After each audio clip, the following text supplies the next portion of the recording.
कर रहा हूँ स्टार्ट। हाय दोस्तों, पिछले वीडियो के अंदर हमने एक नया टॉपिक स्टार्ट किया था that was torque slip characteristic. और उसमें मैंने ये बताया था कि मोटर के इक्विवेलेंट सर्किट से कैसे उसका टॉर्क हम लोग डिराइव करते हैं। तो हमने क्या क्या एक्सप्रेशन डिराइव किए थे, एक बार मैं रीराइट कर देता हूं। हमने निकाला था कि डेवलप्ड टॉर्क का जनरल फॉर्मूला होता है 3/ओमेगा एस कह दो। ओमेगा एस मैंने बताया था 120 f/p को रेडियन पर सेकंड में कन्वर्ट करते हैं into VTH² R2 dash bye S divided by RTH plus R2 dash bye S का square plus XTH plus X2 dash का स्क्वायर। ऐसा हमने डिराइव किया था। इसमें हमने ये पता किया था कि जो VTH होता है ये क्या होता है, V1 into magnetizing reactance over leakage reactance plus magnetizing reactance. RTH होता है R1 magnetizing reactance over leakage plus magnetizing. XTH होता है X1 XM over X1 plus XM। फिर हमने लिया था कि अगर स्टेटर इंपीडेंस इग्नोर कर दिया जाए, अगर ये स्टेटर के इंपीडेंस को इग्नोर कर दें, तब ये RTH और XTH ये दोनों चीजें हो जाती हैं 0 और VTH बन जाता है V1। तब हमने टॉर्क का फॉर्मूला लिखा था 3/ओमेगा S V1² R2 dash bye S over R2 dash bye S का square plus X2 dash square, ये हुआ था। और फिर हमने बोला था कि लो स्लिप को हम लीनियर ऑपरेटिंग रीजन भी कहते हैं। लीनियर ऑपरेटिंग रीजन, इसके अंदर हमने बोला था ये जो R2 डैश बाय S होता है it is much much greater than X2 dash. और ऐसा होने की वजह से जो टॉर्क है वो हो जाता है 3/ओमेगा S SV1² bye R2 dash. ठीक है, ये सारी चीजें हमने कवर की थी लास्ट वीडियो के अंदर। और इतना अभी तक हम लोग पढ़ चुके हैं और हमने देखा था कि टॉर्क और स्पीड का ग्राफ कैसा आता है, जिसमें मैंने आपको अलग अलग रीजन समझाए थे। जैसे एक रीजन समझाया था जनरेटिंग रीजन, मोटरिंग रीजन और ब्रेकिंग रीजन। 3 रीजन के अंदर हमारा ग्राफ डिवाइडेड था और उसके लिए स्लिप की रेंज अलग अलग थी। जनरेटर के लिए लेस देन 0, मोटर के लिए 0 से 1 और ब्रेकिंग के लिए ग्रेटर देन 1। ठीक है, इतना सब कवर कर चुके थे। अब देखो लास्ट वीडियो के अंदर हमने जो ग्राफ बनाया था वो टॉर्क वाई एक्सिस पे था और स्पीड एक्स एक्सिस पे। अब बहुत बार ऐसी रिक्वायरमेंट होती है कि ग्राफ हमें टॉर्क वर्सेस स्पीड का ना बना के स्पीड वर्सेस टॉर्क का चाहिए होता है। अगर स्पीड वर्सेस टॉर्क का चाहिए मतलब स्पीड वाई एक्सिस पे होनी चाहिए और टॉर्क एक्स एक्सिस पे, जिसका मतलब है कि ग्राफ का हमें क्या लेना पड़ेगा, इनवर्स। इतनी बात क्लियर है। अब देखो यहां पे मैं एक चीज तुम लोगों को समझाऊंगा कि इनवर्स लेते कैसे हैं। किसी भी ग्राफ का एग्जाम के अंदर या किसी भी पॉइंट पे लाइफ में इनवर्स निकालने का इजीएस्ट तरीका क्या होता है। इनवर्स का मतलब यह है कि वाई एक्सिस वाला वेरिएबल एक्स एक्सिस पे आ जाए और एक्स एक्सिस वाला वेरिएबल वाई एक्सिस पे आ जाए, यही मतलब होता है ना। तो एक पॉइंट लिखना यहां पे, if we want to derive the curve of speed versus torque then we have to take the inverse of torque versus speed curve। ठीक है, इनवर्स लेना पड़ेगा। अब इनवर्स लेने का एक बहुत ही इंटरेस्टिंग मेथड देखने वाले हैं। इनवर्स का मतलब एक्स एक्सिस वाला वेरिएबल वाई पे यानी स्पीड वाई एक्सिस पे और टॉर्क एक्स एक्सिस पे। अब देखो सभी लोग क्या करो कि एक ऐसा शीट ऑफ पेपर ले लो। ठीक है, ये मेरे पास एक शीट है, एक पेन ले लेना सभी लोग। अब क्या करो, इस शीट ऑफ पेपर पे टॉर्क वर्सेस स्पीड का जो हमने लास्ट लेक्चर में ग्राफ पढ़ा है वो ड्रॉ करो। तो देखो मैं ड्रॉ कर रहा हूं, ये वाई एक्सिस बन गई। इतनी दूर से हो सकता है क्लियरली ना दिख रहा हो, तो एक बार मैं ड्रॉ कर लेता हूं टेबल पे रख के। तो मैंने वाई एक्सिस पे पहले देखो बड़ा बड़ा टी लिख देना और एक्स एक्सिस पे बड़ा बड़ा ओमेगा। अब ग्राफ ना बहुत डार्क बनाना, डार्क मतलब ऐसा जो कि पीछे की साइड भी व्यू किया जा सके ग्राफ, ऐसा ग्राफ बनाना जो हम पेपर को अगर पलट लें तब भी देख पाए। ठीक है, तो देखो मैंने ये ग्राफ जनरेट कर लिया है टॉर्क वर्सेस स्पीड का। अब इसमें देखो अगर इसको पीछे से देखें, अपने ग्राफ को देखना, मेरे वाले ग्राफ को नहीं, पीछे से देखोगे तो क्या दिखेगा, वाई एक्सिस पे टॉर्क होगा लेकिन माइनस एक्स एक्सिस पे स्पीड होगी। तो क्या करना है, ग्राफ को पलट लेना है। अब पलटने के बाद क्या करो, इसको ऐसे रोटेट कर दो 90 डिग्री क्लॉकवाइज। क्लॉकवाइज रोटेट करोगे दिखेगा कि वाई एक्सिस पे तुम्हारा आ चुका है ओमेगा और एक्स एक्सिस पे चला गया है तुम्हारा टॉर्क। वाई एक्सिस पे आ जाएगा ओमेगा, एक्स एक्सिस पे आ जाएगा टॉर्क। और फिर इस ग्राफ को ट्रेस कर लेना, इस ग्राफ को पेन से ड्रॉ कर लेना। तो अगर मेरे को तुमने फॉलो किया है तो अभी जो तुम्हारे पास ग्राफ पीछे दिख रहा होगा कागज के, वो कुछ ऐसा होगा कि इधर स्पीड और इधर टॉर्क, और ग्राफ कैसा आ रहा होगा, ग्राफ पीछे से ऐसा कुछ दिख रहा होगा, कुछ इस टाइप से। ठीक है, अगर ध्यान से देखोगे मुझे यहां पे दिख रहा है मेरा ग्राफ ऐसे ही आ रहा है, तो ये हो जाता है ग्राफ का इनवर्स। तो ग्राफ का इनवर्स लेने में हमें करना क्या है, पेपर को एक बार फ्लिप करना है और फिर उस शीट को 90 डिग्री रोटेट करना है, फ्लिप देन रोटेट। ऐसा कर लेने से हम किसी भी ग्राफ का इनवर्स ले सकते हैं। ये वाली स्पीड होगी ns, ये होगी स्पीड फॉर मैक्सिमम टॉर्क, और मैंने यही बताया था इतना, ये जो रीजन होता है ये होता है ऑपरेटिंग रीजन। ठीक है, ये वाला जो रीजन है ये कहलाता है ऑपरेटिंग रीजन। मोटर जनरली इसी रीजन के अंदर ऑपरेट करती है। अब देखो ये जो ग्राफ है, अगर बाकी का ग्राफ अभी भूल जाओ ये नीचे वाला, तो ये जो ग्राफ है ना, it seems like a DC shunt motor. याद करो डीसी शंट मोटर के लिए भी हमने कैरेक्टरिस्टिक्स बनाई थी, तब भी मैंने एक बात बोली थी कि डीसी शंट मोटर की कैरेक्टरिस्टिक इंडक्शन मोटर जैसी आती है, इसीलिए दो सबसे ज्यादा वाइडली यूज होने वाली मोटर है। तो अगर कभी कोई पूछता है कि इंडक्शन मोटर किसके एनालॉगस है या किस मोटर को रिप्लेस कर सकती है, तो तुम बोलोगे डीसी शंट मोटर। तो एक पॉइंट ये लिखना, within the operating region the characteristic of induction motor is similar to DC shunt motor, and hence an induction motor is a suitable alternative for a DC shunt motor। ठीक है, DC shunt motor का एक alternative होती है induction motor. ये clear है ना inverse निकालने का तरीका। तो किसी भी एग्जाम में कोई भी सब्जेक्ट हो, मैथ्स हो, कंट्रोल हो, नेटवर्क्स हो, कहीं भी ग्राफ का इनवर्स लेना है, इजीएस्ट तरीका याद रखना। ठीक है, ग्राफ में क्या है ना, जो स्क्रैप पैड मिलेगा उस पे ये चीज कर सकते हो इजीली, कि एक तरफ ग्राफ बनाओ दूसरी तरफ उसका इनवर्स ले लो। तो तुम्हें क्या दिखेगा ना, बहुत सारी बुक्स के अंदर जो क्वेश्चन दे रखे होंगे या क्वेश्चन बैंक के अंदर भी जो क्वेश्चन दे रखे होंगे, उसमें बहुत जगह ग्राफ टॉर्क वर्सेस स्पीड का ना बना के स्पीड वर्सेस टॉर्क का दिया होगा, और ग्राफ ऐसा ही दिया होगा जैसा मैंने ड्रॉ किया है। तो ये कुछ नहीं है, सिर्फ एक इनवर्स लिया गया है। अब आगे चलते हैं। अब ग्राफ के अंदर देखो मैंने दो पॉइंट्स मार्क किए थे, एक तो मैक्सिमम टॉर्क और एक स्टार्टिंग टॉर्क। तो अभी तक हमने उस पर डिस्कस नहीं किया है, इसीलिए सबसे पहले मैं मैक्सिमम टॉर्क के बारे में बात करने वाला हूं। तो फर्स्ट हम बात कर रहे हैं मैक्सिमम डेवलप्ड टॉर्क। कितना एक इंडक्शन मोटर मैक्सिमम टॉर्क दे सकती है।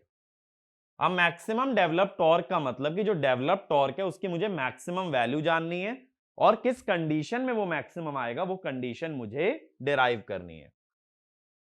अब देखो अपने पास डेवलप टॉर्क की इक्वेशन क्या है, 3/m² omega S VTH square R2 dash by S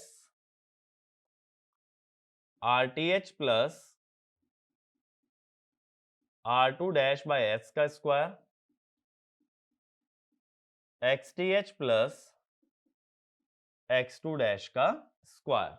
ठीक है, अब एक तो तरीका क्या है कि इस पूरी इक्वेशन के अंदर जो वेरिएबल है वो है स्लिप, या तो इस इक्वेशन को डिफरेंशिएट कर लो स्लिप के रिस्पेक्ट में और ये पता लगा लो कि टॉर्क मैक्सिमम कहां आता है, लेकिन वो मैथमेटिकली एक कॉम्प्लेक्स प्रोसेस हो गया जहां पे कि हमें डेरिवेटिव का यूज करना पड़ रहा है। उसकी जगह एक और तरीका क्या होता है कि मोटर का इक्विवेलेंट सर्किट बनाओ। एक बार जब हम थेवेनिन ले चुके थे, थेवेनिन लेने के बाद मोटर का सर्किट कैसा आया था, कुछ इस टाइप से आया था। ठीक है, ये था RTH XTH X2 dash R2 dash bye S और VTH। अब हम एक चीज जानते हैं कि टॉर्क निकालने के दो फॉर्मूले होते हैं, तो मैकेनिकल पावर को रोटर स्पीड से डिवाइड कर दो या एयर गैप पावर को सिंक्रोनस स्पीड से। तो मैं ऐसा भी तो लिख सकता हूं, torque developed is air gap power bye omega S. Omega S है सिंक्रोनस स्पीड, तो ओमेगा एस तो कांस्टेंट है, ओमेगा एस इज कांस्टेंट। ठीक है, अब टॉर्क इसका मतलब हो गया प्रोपोर्शनल हो गया एयर गैप पावर के। तो मैं कहता हूं torque developed is maximum when air gap power is maximum. बात क्लियर है, क्योंकि अगर डिनोमिनेटर कांस्टेंट है तो जब न्यूमरेटर मैक्सिमम होगा तभी टॉर्क मैक्सिमम आएगा। अब एयर गैप पावर क्या होती है सर्किट के हिसाब से सोचें, is power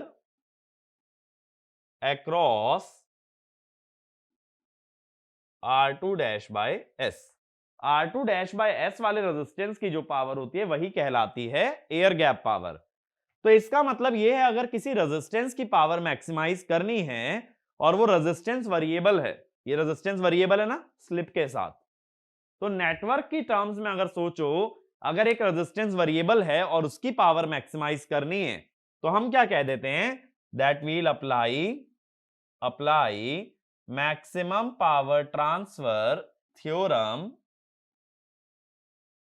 across R2 dash by S.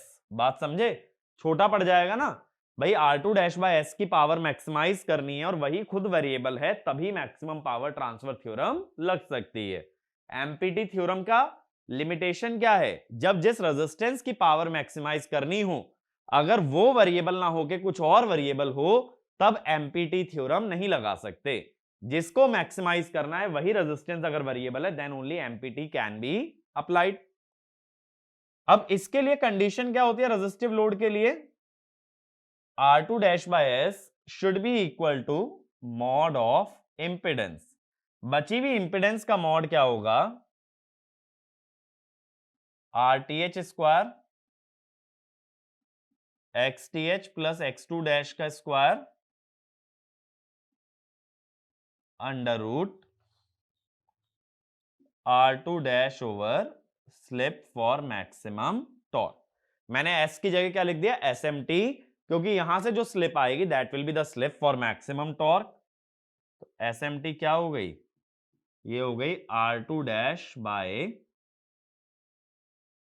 RTH square XTH plus X2 dash का स्क्वायर अंडर रूट। ठीक है, अब ये देखो ये वाला मेथड काफी सिंपल पड़ गया एज कंपेयर टू कि अगर मैं उस पूरी इक्वेशन का डेरिवेटिव लेता, तो यहां से स्लिप तो आ गई जिसपे कि मैक्सिमम टॉर्क मिलता है, लेकिन अभी मैक्सिमम टॉर्क निकालना बाकी है। तो हम ऐसे कहते हैं TEM यानी मैक्सिमम इलेक्ट्रोमैग्नेटिक टॉर्क, या Tmax भी लिख सकते हो।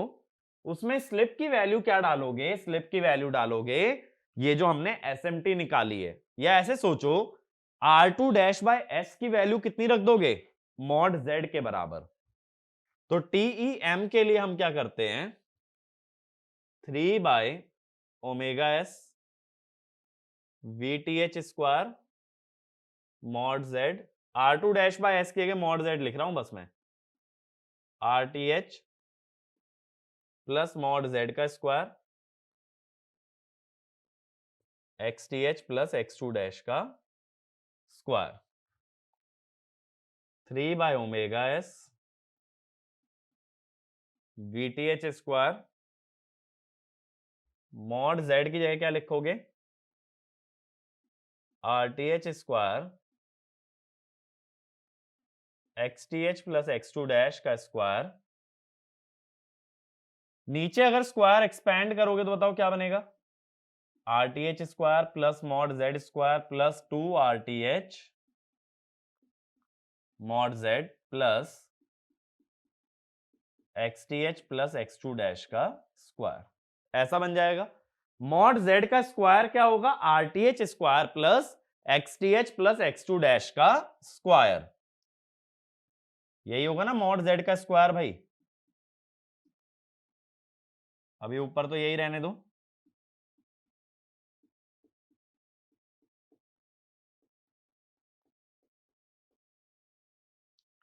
अब मॉड जेड का स्क्वायर खोलोगे तो उसमें एक RTH का स्क्वायर आएगा, एक RTH का स्क्वायर पहले से है 2RTH स्क्वायर, एक आएगा XTH प्लस X2 डैश का स्क्वायर और एक XTH प्लस X2 डैश का स्क्वायर पहले से है,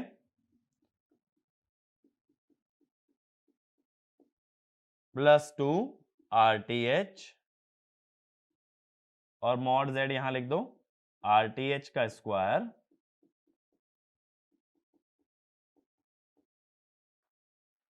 अब देखो पूरे डिनोमिनेटर में से क्या कॉमन आ सकता है, इसमें से आ सकता है 2 into under root of this, ये अंडर रूट वाली टर्म कॉमन आ जाएगी तो ये न्यूमरेटर को काट देगी। तो अब देखो क्या बचेगा, थोड़ा सा बस तुम्हें सोचना पड़ेगा, मैथमेटिक्स है बेसिकली और कुछ भी नहीं है।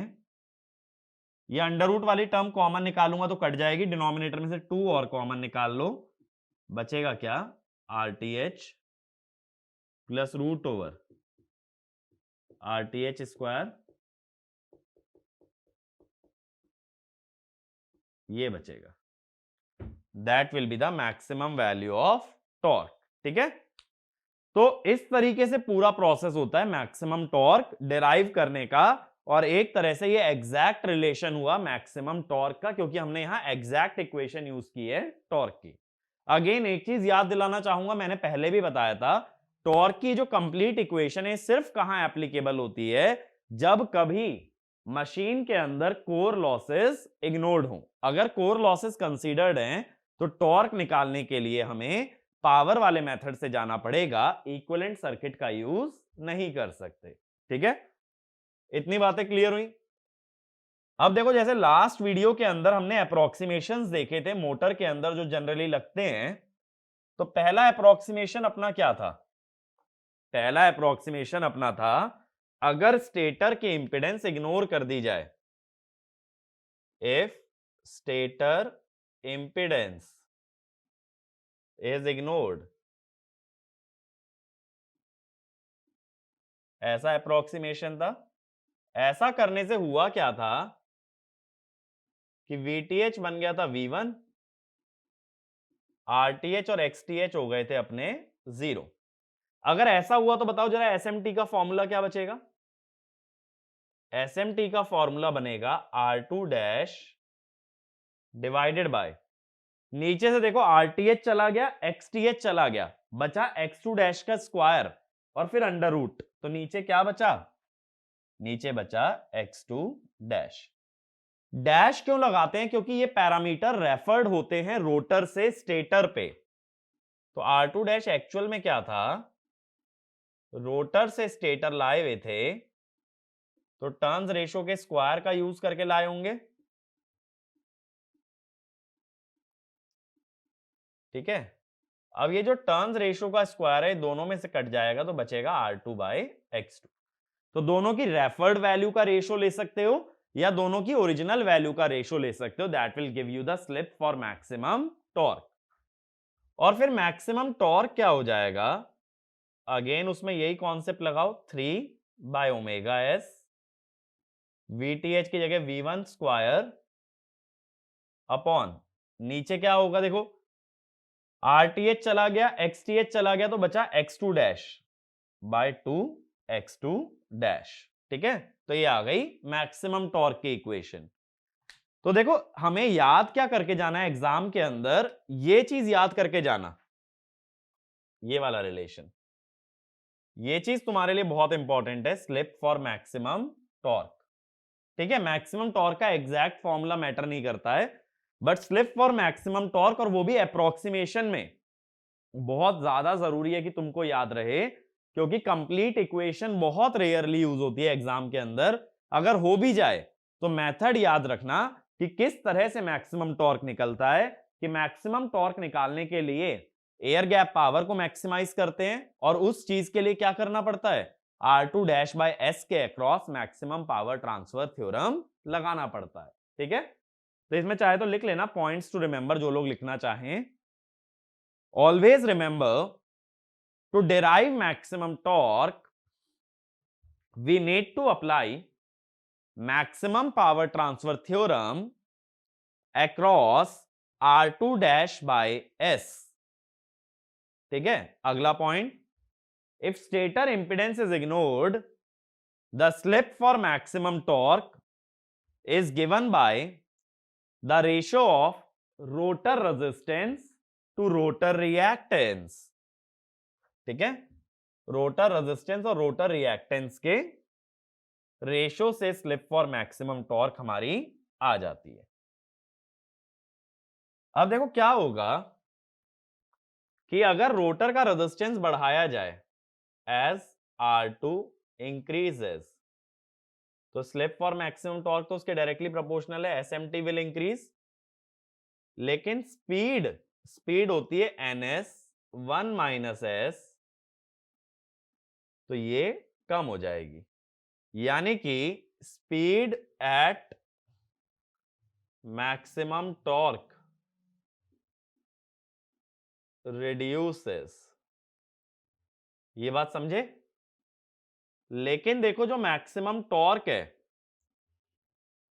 उसमें तो R2 डैश नहीं आ रहा, तो TEM इज अनअफेक्टेड। तो एक पॉइंट यही लिखना, if the rotor resistance is increased, then the speed at which maximum torque is obtained decreases, but the maximum torque remains unaffected। maximum torque remains unaffected। दूसरी चीज देखो, टॉर्क के हर फॉर्मूले में रिएक्टेंस हमेशा नीचे आता है, तो अगर तुम टॉर्क ज्यादा चाहते हो तो तुम्हें रिएक्टेंस कम करना पड़ेगा। रिएक्टेंस कम करने का मतलब एयर गैप कम रखना पड़ेगा। तो एक पॉइंट ये लिखो, in order to increase the torque we need to, in order to increase the torque, we need to reduce the reactance of the motor, and since the reactance is due to leakage, we need to reduce the leakage, which means we need to reduce the air gap। we need to reduce the air gap। मेरी बात समझे, अगर air gap कम करोगे तभी leakage कम होगा, leakage कम होने से torque हमारा बढ़ जाएगा। ये चीजें याद रखना कि स्लिप फॉर मैक्सिमम टॉर्क हमेशा किस पे डिपेंडेंट होती है, वो हमेशा डिपेंडेंट होती है रोटर के रेजिस्टेंस पे। अब कर्व के अंदर हमने जो दो इंपॉर्टेंट पॉइंट्स दिखाए थे, उसमें एक तो था मैक्सिमम और एक था स्टार्टिंग। स्टार्टिंग का मतलब वो टॉर्क जहां पे की स्पीड हमारी जीरो हो, ऐसा टॉर्क जहां स्पीड जीरो है, that is called as starting torque. तो अगली हेडिंग डाल लेना, स्टार्टिंग टॉर्क। ठीक है, तो ये मैक्सिमम टॉर्क वाला क्लियर है, याद क्या रखना है ये भी क्लियर है। अब मैं आ रहा हूं स्टार्टिंग टॉर्क पे।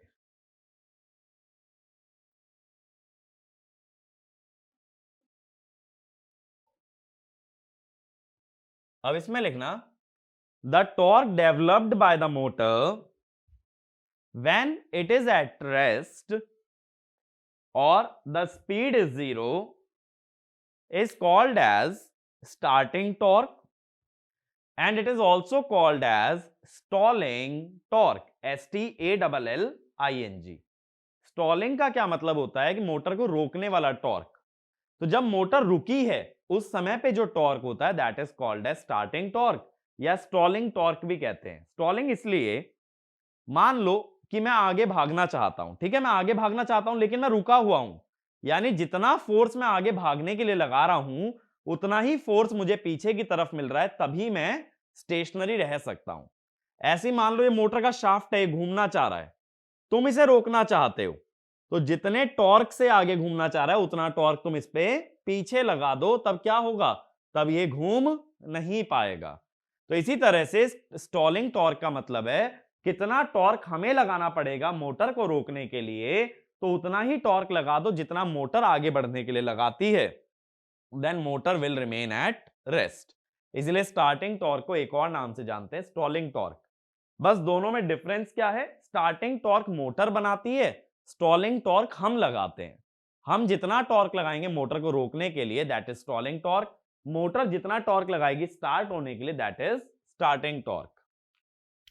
तो हम क्या जानते हैं, at the time of starting, starting के समय स्पीड क्या होगी, हमेशा रोटर की स्पीड हमेशा होगी 0, तो स्लिप क्या होगी, ns minus NR by NS, यानी स्लिप होगी 1।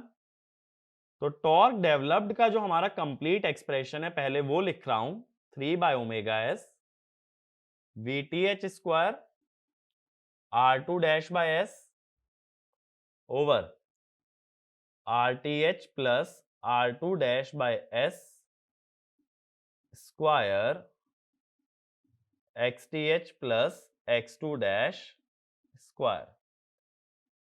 ठीक है, अब इसमें अगर स्टार्टिंग टॉर्क चाहिए तो TE स्टार्टिंग यानी स्टार्टिंग इलेक्ट्रोमैग्नेटिक टॉर्क, स्लिप को 1 रख दो, सिंपली स्लिप को 1 रख दोगे तो ये आ गया R2 डैश, और नीचे क्या बन गया, RTH प्लस R2 डैश का square plus XTH plus X2 dash का स्क्वायर, ये बन जाएगा नीचे। तो ये जनरल एक्सप्रेशन हो जाता है हमारा स्टार्टिंग टॉर्क का। अब यहां से एक चीज ये समझ आती है कि ये जो स्टार्टिंग टॉर्क है that is directly proportional to R2 dash, जिसका मतलब क्या हुआ, जिसका मतलब ये है अगर रोटर का रेजिस्टेंस बढ़ाया जाए तो स्टार्टिंग टॉर्क बढ़ता है। ये बात मैं पहले भी 2 से 3 बार दोहरा चुका हूं, स्टार्टिंग टॉर्क बढ़ाने का तरीका है कि रोटर का रेजिस्टेंस हाई रखो, और यही चीज सिंक्रोनस मोटर में भी मैंने बोली थी कि डैम्पर वाइंडिंग का रेजिस्टेंस हाई करने से मोटर इजीली स्टार्ट हो जाती है। तो इसमें लिखना, as the rotor resistance is increased the starting torque will increase, so in order to start the motor to lift a heavy load the rotor resistance must be high। भाई देखो कई बार क्या होता है, जैसे मान लो ट्रेन है, अब ट्रेन में काफी सारे लोग बैठे हैं, तो ट्रेन को जब स्टार्ट होना है ना तो एक झटके से होना है क्योंकि इतने सारे लोग का वजन उसे कैरी करना है। तो उस समय पे तुम ये चाहोगे स्टार्टिंग में एकदम हाई टॉर्क डेवलप हो ताकि मोटर झटके से स्टार्ट हो पाए। नहीं तो ऐसे सोच लो, जब कोई भी बॉडी रेस्ट पे होती है तो उस पे जो फ्रिक्शन लगता है दैट इज स्टैटिक फ्रिक्शन, और जब चलती है तो लगता है काइनेटिक फ्रिक्शन। हम ये हमेशा जानते हैं कि स्टैटिक फ्रिक्शन काइनेटिक फ्रिक्शन से ज्यादा होता है, इसीलिए जब बॉडी रेस्ट पे होती है तो उसे ज्यादा फोर्स लगाना पड़ता है स्टैटिक फ्रिक्शन को कैंसिल करने के लिए। इसीलिए मैं बोल रहा हूं जब भी कोई मोटर रेस्ट से स्टार्ट होती है तो झटके से स्टार्ट होने के लिए एकदम हाई टॉर्क चाहिए होता है, तो starting torque is proportional to rotor resistance.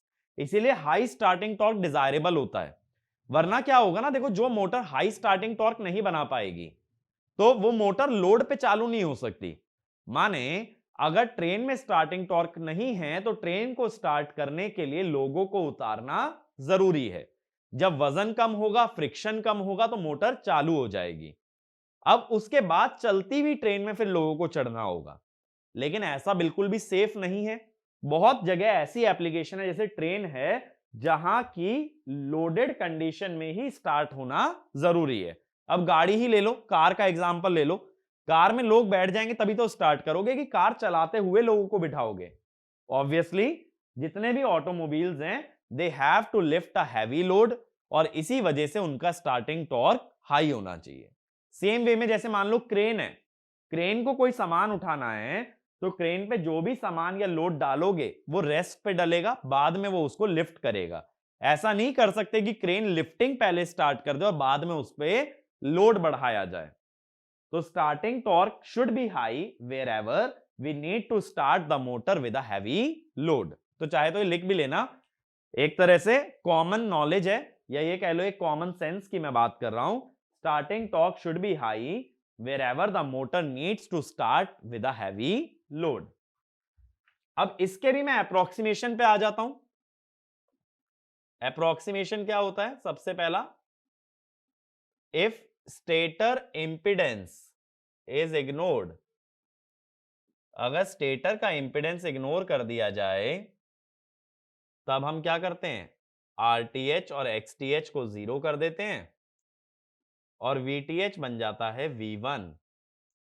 तो स्टार्टिंग टॉर्क क्या हो जाता है? 3/ω/s V1 square R2 dash divided by, नीचे क्या बचेगा? आरटीएच तो चला गया,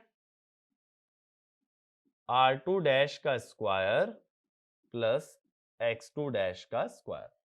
और यूजुअली क्या होता है, ये जो रेजिस्टेंस होता है लीकेज रिएक्टेंस से काफी छोटा होता है। Usually R2 dash X2 dash से काफी छोटा होता है।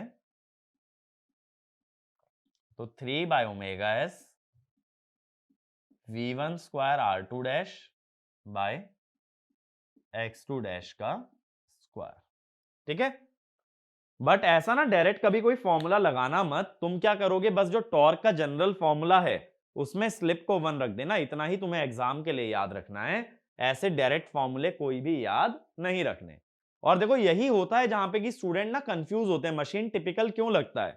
क्योंकि कोई भी टीचर जितने भी डेरिवेशन कराता है ना, तो हमें क्या लगता है जो जो एंड रिजल्ट डिराइव किया ये सब याद करते चलना है। अगर ऐसे याद करोगे ना तो इंडक्शन मशीन में टॉर्क के इतने फॉर्मूले हैं कि आखिर तक भी कंप्लीट याद नहीं कर पाओगे। इसीलिए मैं हर पॉइंट पे बताता चल रहा हूं, याद क्या रखना है? मैक्सिमम टॉर्क में slip for maximum torque, maximum torque निकालते कैसे हैं इतना याद रखना है। स्टार्टिंग टॉर्क में बस की स्लिप को 1 रख देने से जो टॉर्क आता है स्टार्टिंग टॉर्क होता है, और उसी को स्टॉलिंग टॉर्क के नाम से भी जाना जाता है। ठीक है, यहां तक ये बात क्लियर हुई? अप्रोक्सीमेशंस क्लियर है सारी? ठीक है, तो आगे बढ़ते हैं। अब इसका एक पॉइंट लिखना, starting torque is inversely proportional to rotor leakage reactance, नीचे आ रहा है ना X2 डैश, विच मीन्स अब लीकेज सबसे ज्यादा किसमें होती है? किस तरह के स्लॉट में होती है? क्लोज स्लॉट में। लीकेज ज्यादा तो स्टार्टिंग टॉर्क कम, इससे कम होती है सेमी ओपन में तो स्टार्टिंग टॉर्क उसका ज्यादा। सबसे कम लीकेज होती है ओपन स्लॉट में। ये तीनों तरह के स्लॉट मैंने इंडक्शन मशीन के स्टार्टिंग में पढ़ाए हैं और ये प्रूव भी किया है कि लीकेज का ऑर्डर क्या होता है। ठीक है, इसलिए स्टार्टिंग टॉर्क सबसे ज्यादा ओपन स्लॉट में मिलता है और सबसे कम क्लोज स्लॉट में। ठीक है, तो एक पॉइंट ये भी लिख लेना, in general the torque at any slip is inversely proportional to the leakage reactance. So the torque produced in closed slot will always be less than semi open, which itself is less than open slot. भाई हर torque में ही reactance तो नीचे ही आती है, तो यानी कि close slot का टॉर्क हमेशा मिनिमम होगा। अब ये चीज तो हम फॉर्मूले से बात कर सकते हैं, as compare to semi open, और सबसे ज्यादा टॉर्क होगा ओपन टाइप ऑफ स्लॉट में।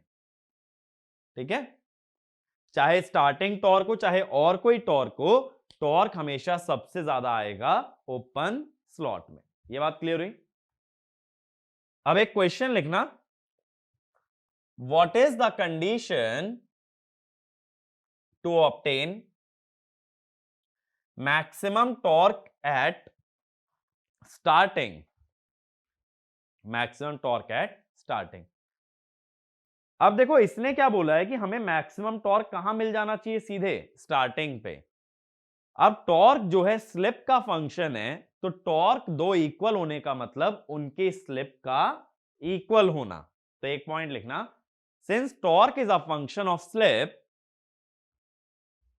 When maximum torque and starting torque are equal, their slip should also be equal.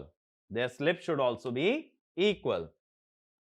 अब स्टार्टिंग के टाइम पे स्लिप क्या लेके चलते हैं? स्टार्टिंग में स्लिप ली जाती है 1, और मैक्सिमम टॉर्क की कंडीशन में, मैक्सिमम टॉर्क की कंडीशन में SMT which is R2 dash bye X2 dash. अब तुम कहोगे दोनों स्लिप इक्वल होने का मतलब कि R2 डैश और X2 डैश बराबर हो जाएं, बट ऐसा होना प्रैक्टिकली पॉसिबल नहीं है। वाइंडिंग का रेजिस्टेंस हमेशा लीकेज रिएक्टेंस से कम होता है, ठीक है? तो हम क्या करते हैं, हम ये कहते हैं since R2 dash is less than X2 dash, SMT is less than 1। तो अगर SMT को 1 बनाना है तो add external resistance to rotor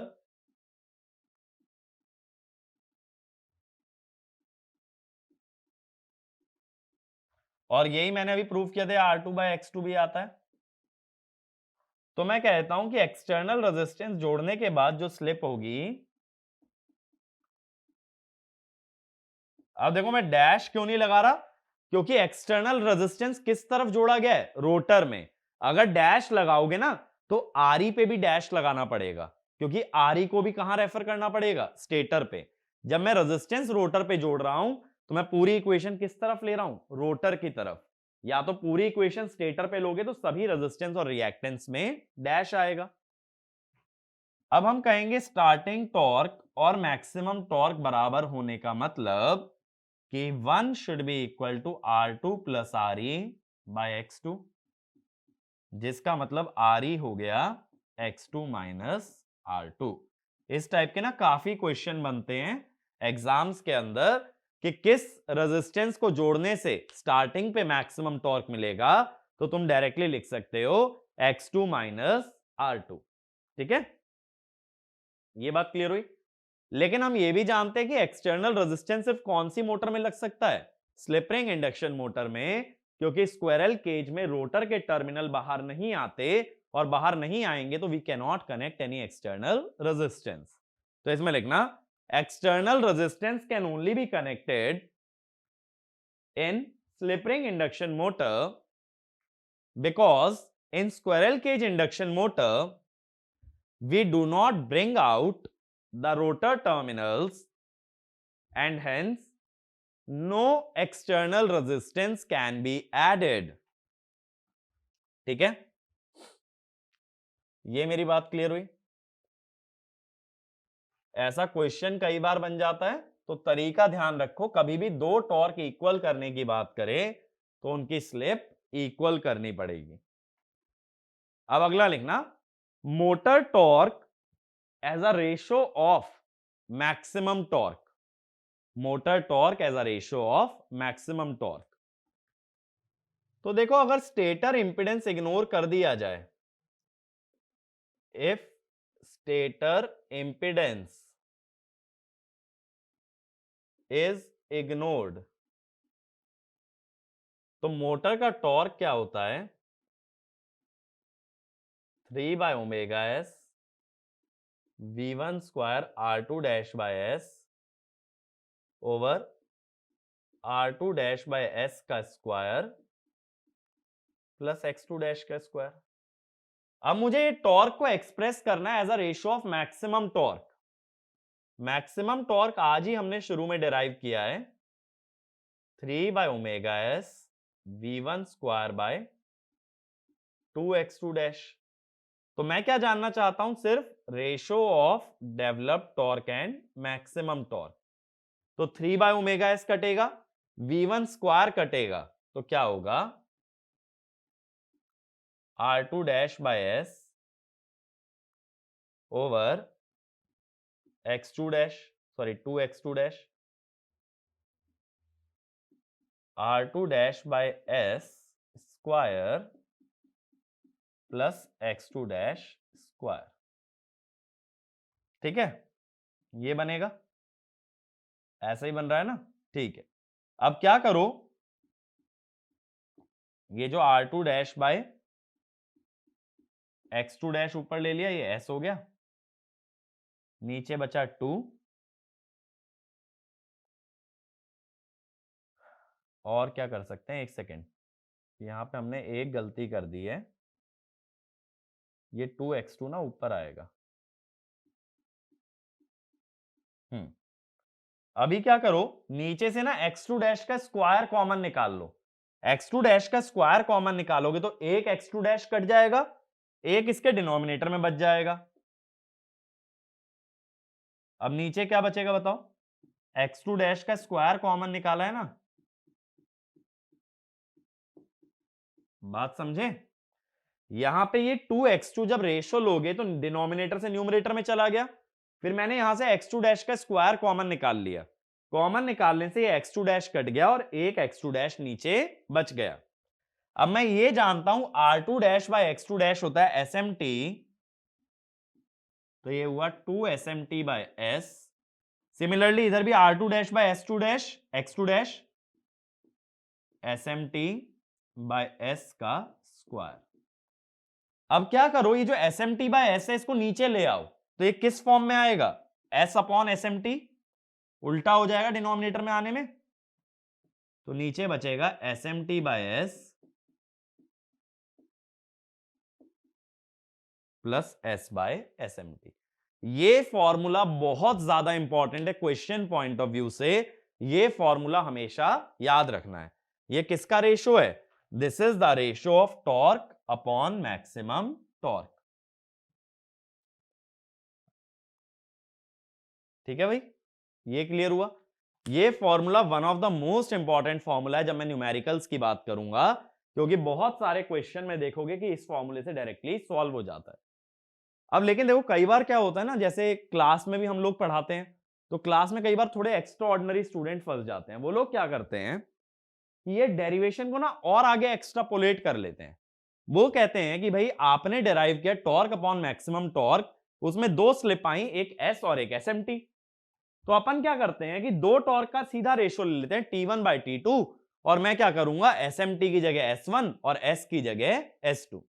but इतना दिमाग मत लगाना, ये डेरिवेशन तभी तक एप्लीकेबल है जब टॉर्क अपॉन मैक्सिमम टॉर्क निकालो, otherwise this is not applicable.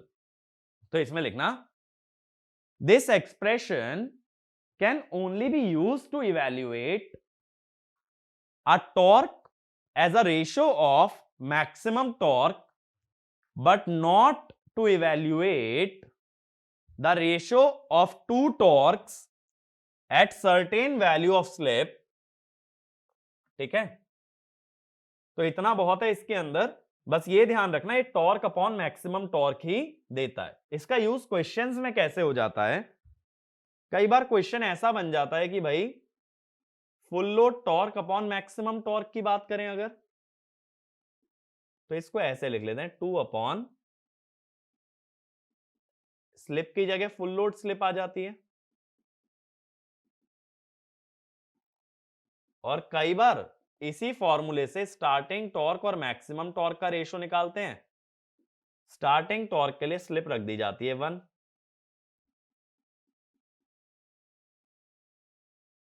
ठीक है, तो ये फॉर्मूला किसी भी स्लिप पे टॉर्क और मैक्सिमम टॉर्क का रेशो लेने के काम में आ सकता है। ठीक है, एक और क्वेश्चन लिखो, एक क्वेश्चन ऐसा लिखना, determine the ratio of starting torque to full load torque. ठीक है, अब ये कैसे निकालोगे, देखो यहां से रेशो ले लो, starting torque to full load torque, हम क्या कह सकते हैं, T starting by T F L is starting by maximum into maximum by full load. Starting by maximum कितना है, 2 divided by S M T plus 1 by S M T, और maximum by full load कितना है, 1 upon में 2 by S M T by S F L plus S F L by S M T. एक तरीका तो देखो ये हो गया, यहां 2 से 2 कट जाएगा और ये हो जाएगा S M T by S F L plus S F L by S M T divided by S M T plus 1 by S M T. LCM वगैरह लेके सिंप्लीफाई कर सकते हो, ऐसा इसके अंदर कोई प्रॉब्लम नहीं है। लेकिन कई बार क्या होता है, यही रेशियो हम करंट की टर्म्स में भी डिराइव करते हैं। वो कैसे, हम ये जानते हैं कि जो भी डेवलप्ड टॉर्क होता है किसी मशीन में, that is simply air gap power bye omega S. Air gap power कैसे निकलती है, R2 डैश बाय एस वाले रेजिस्टेंस की पावर को एयर गैप पावर कहते हैं। अगर इस लॉजिक से जाओगे, टॉर्क के इस फॉर्मूले से जाओगे जो करंट की टर्म्स में है, तब स्टार्टिंग अपॉन फुल लोड का कितना रेशियो आएगा,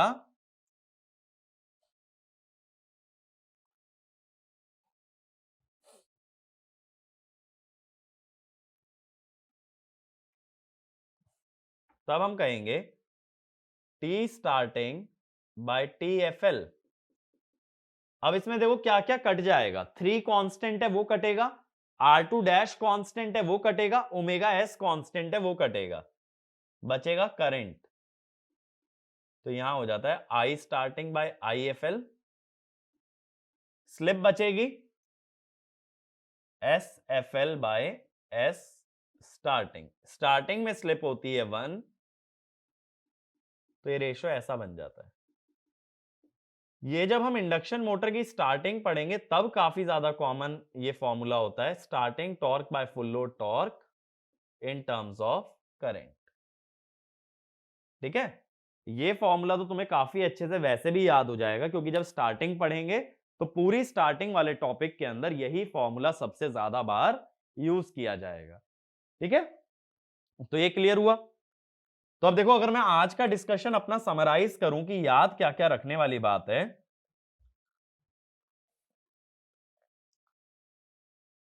क्या क्या पॉइंट्स टू रिमेंबर है। सबसे पहला, डेरिवेशन ऑफ मैक्सिमम टॉर्क। इसमें क्या याद रखना है, empty across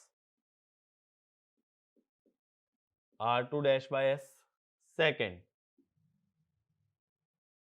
SMT is R2 dash by X2 dash,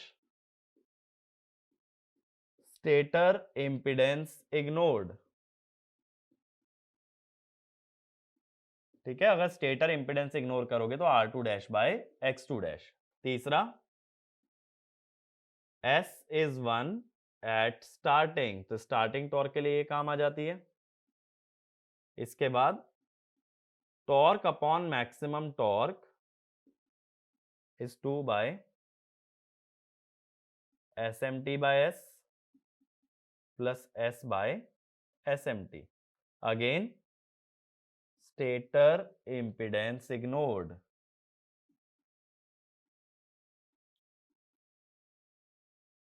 ठीक है, और एक फॉर्मूला जो मैंने तुम्हें स्टार्टिंग के लिए बताया, जो कि स्टार्टिंग में काम आता है, T starting by T F L is I starting by I F L square into S F L.